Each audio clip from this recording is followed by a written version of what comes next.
Well, good evening, everyone.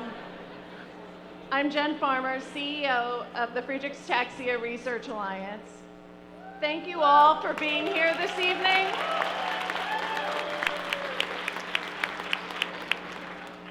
We are so grateful to the Gehr family for bringing us together for such an engaging and inspiring event in support of our FA community and research. It's my honor and privilege to introduce our next speaker,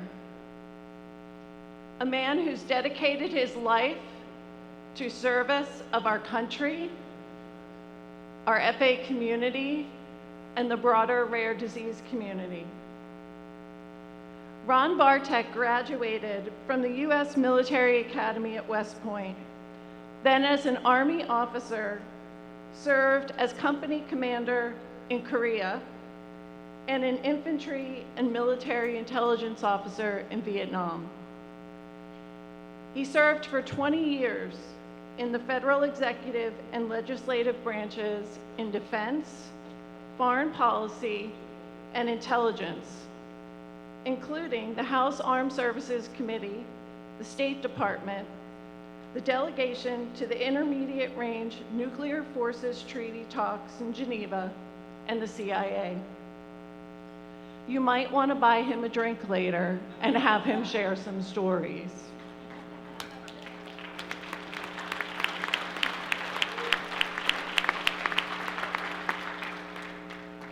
Ron met his amazing wife, Rachel. There she is. While he was at the State Department, and he became stepfather to 3 boys, Byron, Keith, and Stuart. Keith was diagnosed with FA, and they sprung into action.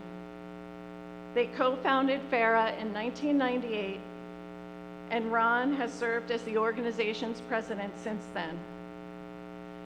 As Ron navigated this new world of rare disease research, he put his lobbying and advocacy skills to work in different areas of federal government, the National Institutes of Health and the Food and Drug Administration. He has served on multiple national advisory councils, served on boards for the National Organization for Rare Disorders, the Alliance for Regenerative Medicine, and the Alliance for a Stronger FDA. Recently, Ron was recognized by the FDA Office of Orphan Drug Development as one of the 30 heroes changing lives for rare disease patients.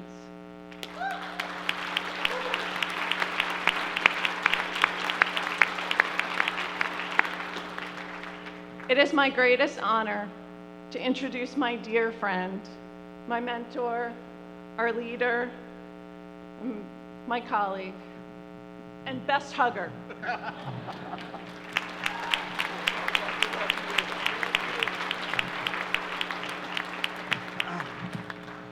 Jen has just forced me to break my own personal record for timing to get emotional.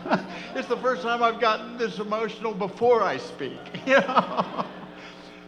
Just a wonderful introduction, so kind. Wow, what an evening. What a wonderful, wonderful evening. First, to the performers. These guys were just absolutely spectacular.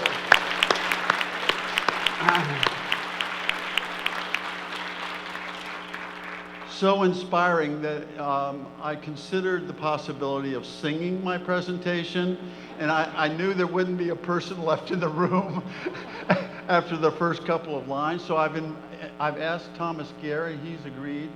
I'll give him the words for my presentation, and he'll sing them. So, Thomas. Okay, I'll go ahead and give it a shot. But and I will say, as inspiring as they were, I have been to Spain, and this is my first trip to Oklahoma. I will say without hesitation or reservation, I prefer Oklahoma. So.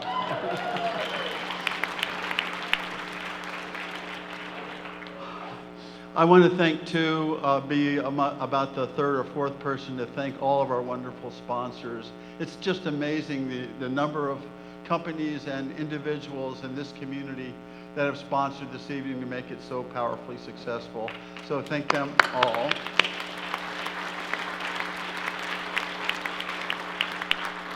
I want to thank all of you for your enthusiastic participation, for your being here, for your being so generous in your support. And finally, I want to thank the 3 generations of Liz and Eric's family for this fantastic, phenomenal event. So thank you to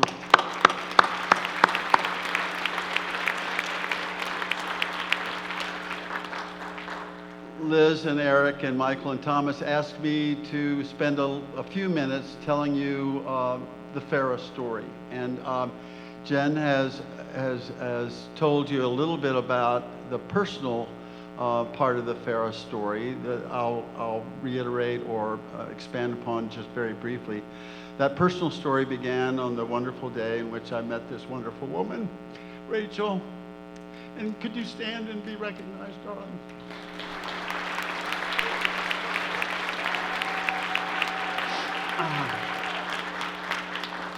That was December of 1991, and it was in a congressional office building, the Rayburn House office building.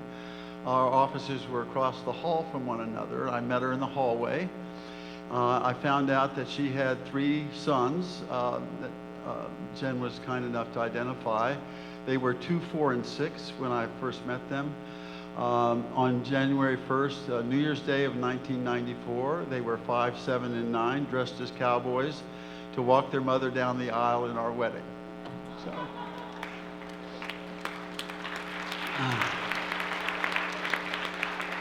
they were dressed as cowboys because it was in Shreveport, Louisiana, and all of my Texas relatives were there representing the Bartek side of the clan, while all Rachel's Louisiana and Mississippi relatives were there on that side.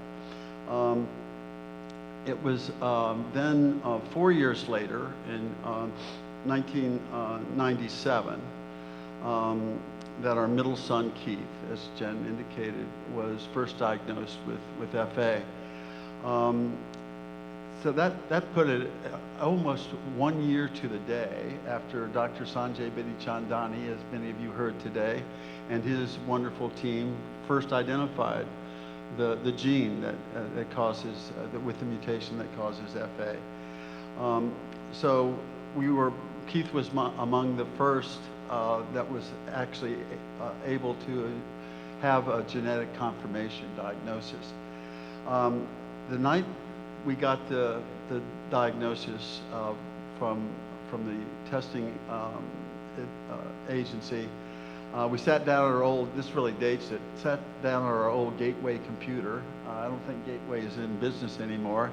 And it was before Google, so we sat down, I think it was called Netscape or something like that, where we net searched FA. We got some really distressing news. We knew it was a relentlessly progressive disorder. We knew there were no treatments. We knew there was precious little research going on. We knew there were no drug companies interested. We also knew that there were there was no organization entirely devoted to supporting the research into this rare disease.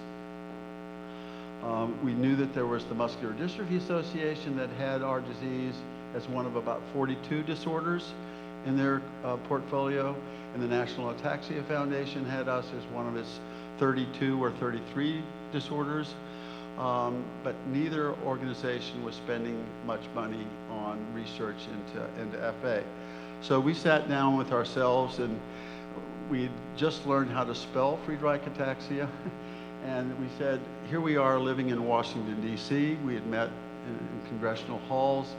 I'd had, as Jen indicated, a good number of years of experience in the federal government, in the executive branch. So we decided we might be capable of trying to change the metrics that I've just described. With all these zeros, we wanted to change zeros to whole numbers and try to do something about it. We knew we couldn't do it alone. We knew that nothing could be done alone, so we needed to assemble a really good team.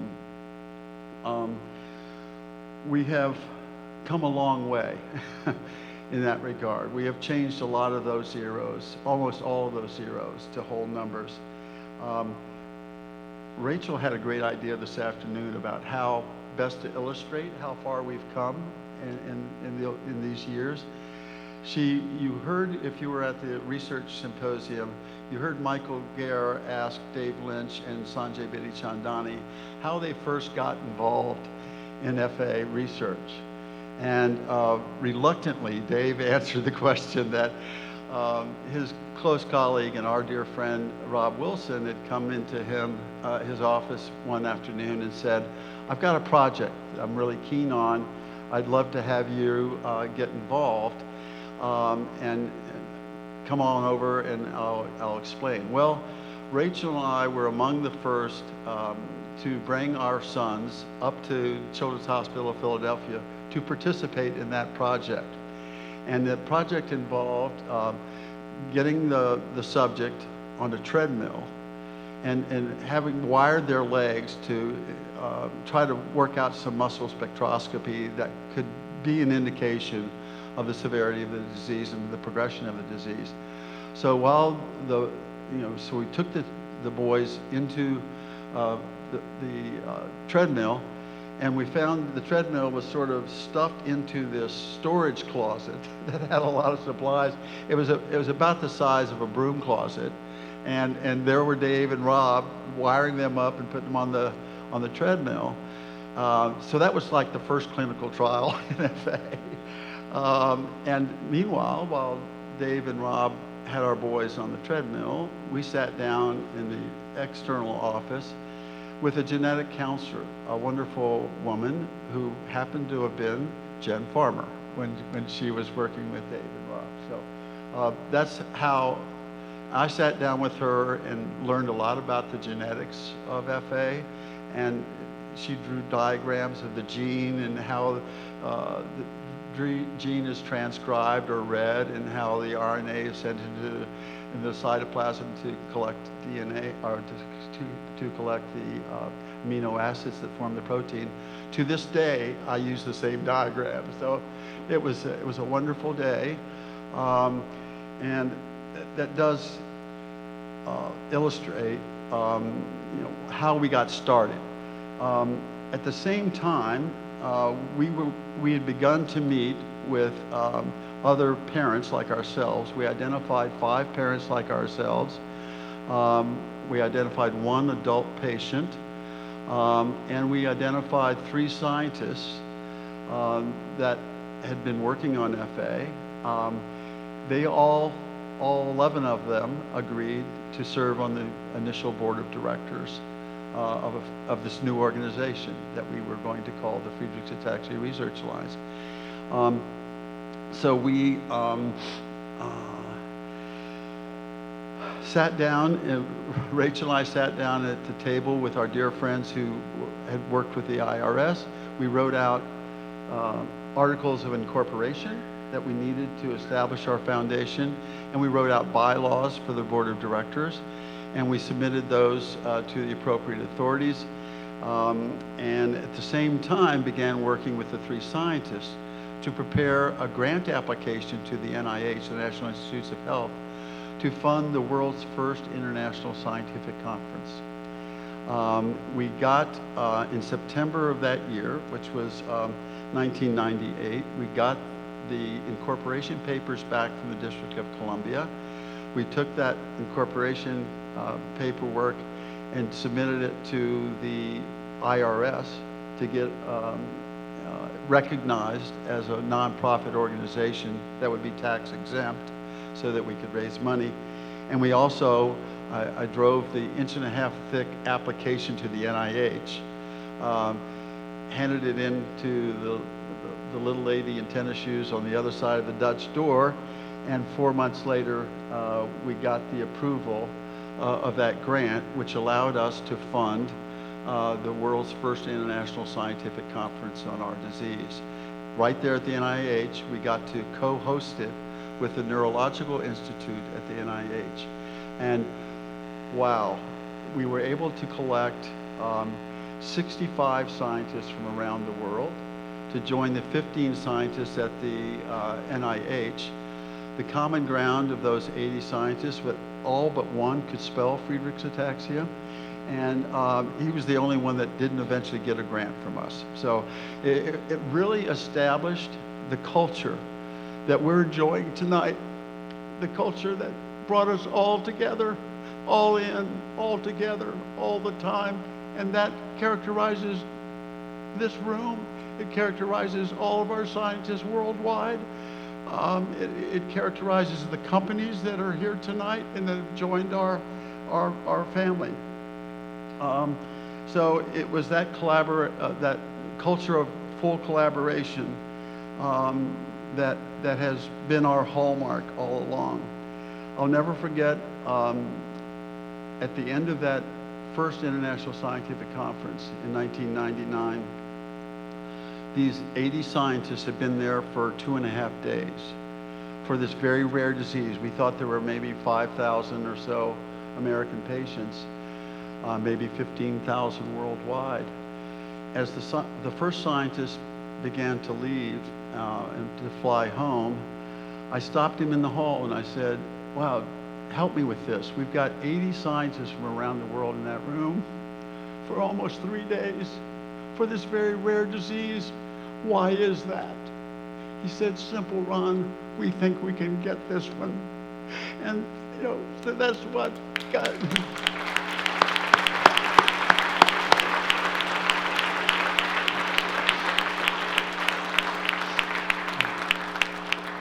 So that turned our heads to our next part of the mission. We knew we had to do what we need to assemble the assets that would allow us to allow them, to enable them to get this one. And what did that mean? We knew we had to raise some money. That first year, including the $42,000 grant we got from the NIH to do that 3-day conference, we raised only $100,000. You know, so the second year we doubled that, and we continued to double that previous year's total each of the successive 4 or 5 years. So that allowed us to begin to award grants. All of them were our first basic science grants to fund a better understanding of the gene, a better understanding of the protein product, a better understanding of the mechanism of damage. That, you know, why does this protein shortage cause damage, and the mechanism of action that might be available for a therapeutic approach. We also started a patient contact registry, so we knew where our patients were, who they were, and how to contact them. We knew, too, that to conduct the first clinical trial, there weren't any clinical trials in FA going on. To do the first one, we knew we had to have ways to measure success or failure. They're called clinical outcome measures, or endpoints, so that we could show the FDA this drug works because look at how it moved these outcome measures, you know, that demonstrate improvement in our patients. So how were we going to do that? Well, we sat down with these clinicians and started talking with them about how to establish outcome measures. And Rachel and I assembled 14 patients from our catchment area, from the Virginia area, and 10 of our FA clinicians. And the 10 clinicians examined these 14 patients, and again, 18 months later, obviously no intervention, there's no drug to take, and they looked at those data and said, what has changed in those 18 months? The data that demonstrated change over 18 months became the Friedreich's ataxia rating scale. That was the outcome measure that these wonderful people at Reata used as their principal endpoint that got us our first approval. So So that exercise also resulted in getting our clinical network started, because to examine those patients, we established 5 sites around the world. Now that's grown to 15, and it's also produced a natural history study that was absolutely instrumental, as you heard from Riata earlier today, in securing that first approval. So that's sort of how far we've come, and I like to describe that set of developments in the form of the Field of Dreams. How many of you remember the movie Field of Dreams with Kevin Costner? Do you remember what was the mantra that you kept hearing from Kevin Costner?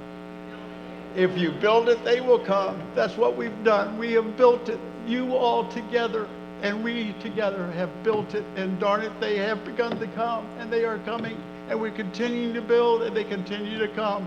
You guys have helped become, you are all members of the starting lineup in the dream team that is continuing to build that field. And your magic sauce is that you don't just have them come, you integrate them into the team. They become members of the starting lineup in that same dream team. That's why all these companies, we started with 0 companies interested. We now have over 4 dozen, and they're all engaged because they know they are essential members of our family, essential members of our team.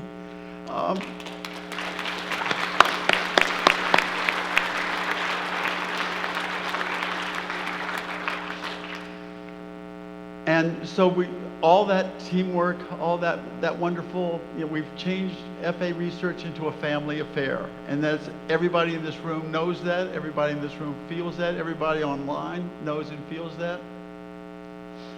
We know that all of that has led to our first approval. We know there will be more.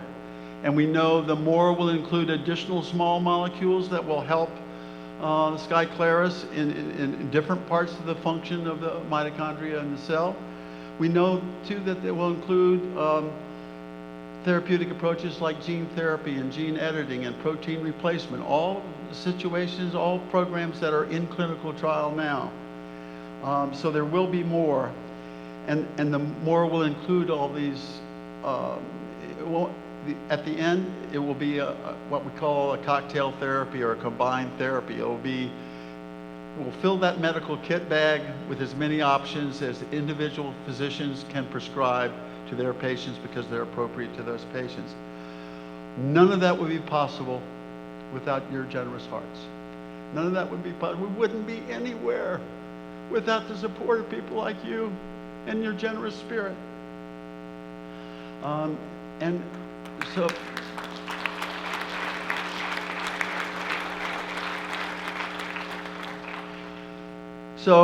knowing that, you see now how far you've brought us. You see now too how much further we need to go together. And you know that these additional therapies will come, and as Jen said earlier today, they will come faster now because we've established the pathway. And other companies are coming to our side because they know we have the pathway that we've established with the FDA, for example. And so you have been phenomenally generous.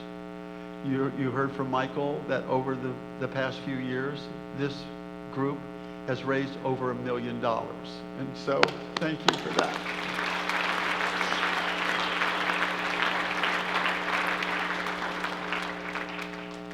I am so grateful for that. We are all so grateful for that. But we would be remiss if we weren't to suggest to you tonight that we still need you. We need you even more because we've got further to go and bigger targets to hit. So we're going to give you one final opportunity tonight to open your hearts even further and fill our tanks even more deeply, so that we can get those next therapies and end up with a successful effort to both treat and cure FA. So thank you very much. And now Eric will explain how.